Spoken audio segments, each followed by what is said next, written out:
Such lack of sympathy, such perfect indifference to the sacred sensitivities of child life, such a starving of the child heart. No, I shall never forget it. They had chores to do, as though they had been hired men. Aunt Harriet never meant to say any of this when Elizabeth Ann could hear, but the little girl's ears were as sharp as little girls' ears always are, and long before she was 9, she knew all about the opinion Aunt Harriet had of the Putneys. She did not know, to be sure, what chores were, but she took it confidently from Aunt Harriet's voice that they were something very, very dreadful. There was certainly neither coldness nor hardness in the way Aunt Harriet and Aunt Frances treated Elizabeth Ann. They had really given themselves up to the new responsibility, especially Aunt Frances, who was very conscientious about everything. As soon as the baby came there to live, Aunt Frances stopped reading novels and magazines and reread one book after another which told her how to bring up children. And she joined a mother's club which met once a week. And she took a correspondence course in mothercraft from a school in Chicago which teaches that business by mail. So you can see that by the time Elizabeth Ann was 9 years old, Aunt Frances must have known all that anybody can about how to bring up children, and Elizabeth Ann got the benefit of it all. She and her Aunt Frances were simply inseparable. Aunt Frances shared in all Elizabeth Ann's doings, and even in all her thoughts. She was especially anxious to share all the little girl's thoughts, because she felt that the trouble with most children is that they are not understood.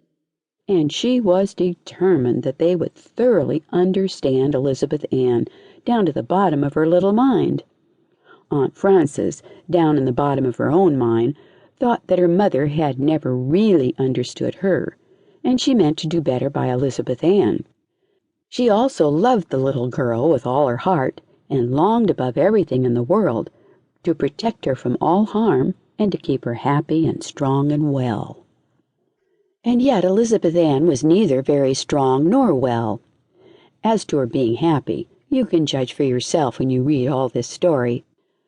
She was very small for her age, with a rather pale face and big dark eyes which had in them a frightened, wistful expression that went to Aunt Frances's tender heart and made her ache to take care of Elizabeth Ann better and better.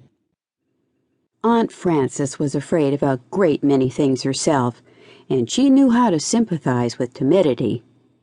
She was always quick to reassure the little girl with all her might and main whenever there was anything to fear. When they were out walking, Aunt Frances took her out for a walk up one block and down another every single day, no matter how tired the music lessons had made her.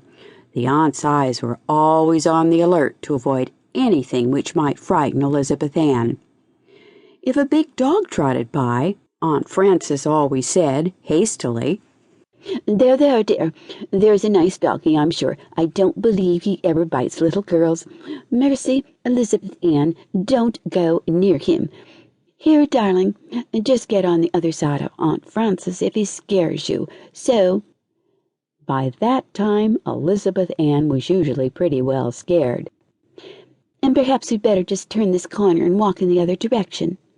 And if by any chance the dog went in that direction too, Aunt Frances became a prodigy of valiant protection, putting the shivering little girl behind her, threatening the animal with her umbrella, and saying in a trembling voice, "Go away, sir, go away."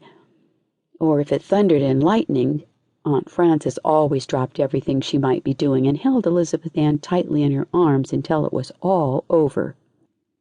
And at night, Elizabeth Ann did not sleep very well. When the little girl woke up screaming with a bad dream, it was always dear Aunt Frances who came to her bedside, a warm wrapper over her nightgown so that she need not hurry back to her own room, a candle lighting up her tired, kind face.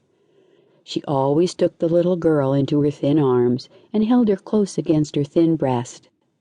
"Tell Aunt Frances all about your naughty dream, darling," she would murmur, "so as to get it off your mind." She had read in her books that you can tell a great deal about children's inner lives by analyzing their dreams.